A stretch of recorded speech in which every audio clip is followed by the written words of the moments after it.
So the first thing that you just need to do is to click here on bank transfer. Afterwards, we just need to... Hello guys and welcome to AI Plus More. And in this video, I'll be showing you how you can send money from Maya to GCash. So sending money from Maya to GCash and GCash to Maya is the same way. It still goes through the same process, but it will have some differences when it comes to the user interface, which you will understand when I'll show you here.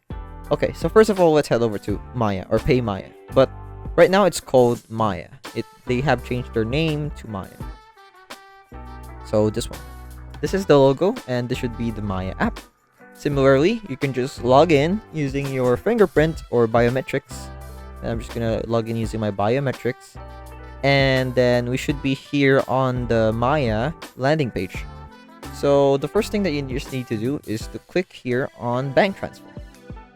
Afterwards, we just need to scroll down until we find GCash, which is this one, the G Exchange Incorporated or GCash. You just need to click on that, and now you just need to write down the amount that you need to send. There should be a transaction fee, which is usually 15 pesos.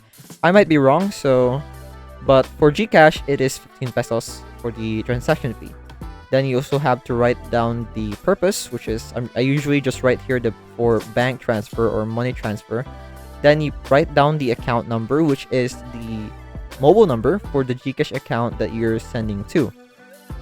And then after that, you just need to write down the name of the mobile number that you are trying to send to.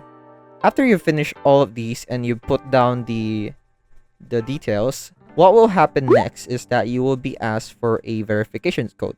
For example, I'm just gonna be showing you here what I would usually get when sending money from Maya to GCash. So let's say this one. It's asking me here that to continue with my bank transfer, it will give me the OTP, and then you just put it down, and then afterwards you should be given the receipt. That's it. That is how you send cash or money from Maya to GCash. I hope this video helped you, and I'll see you in the next one. Thanks for watching. Hello guys, once again this is Kim, and I would like to thank you all for watching this video, but don't forget to subscribe to the channel to get more free tutorials for your everyday needs. And come on, once again, let me tell you, it's free, okay? So if you change your mind, you can always unsubscribe later on, but I would suggest not to do that. Please, please, please, please.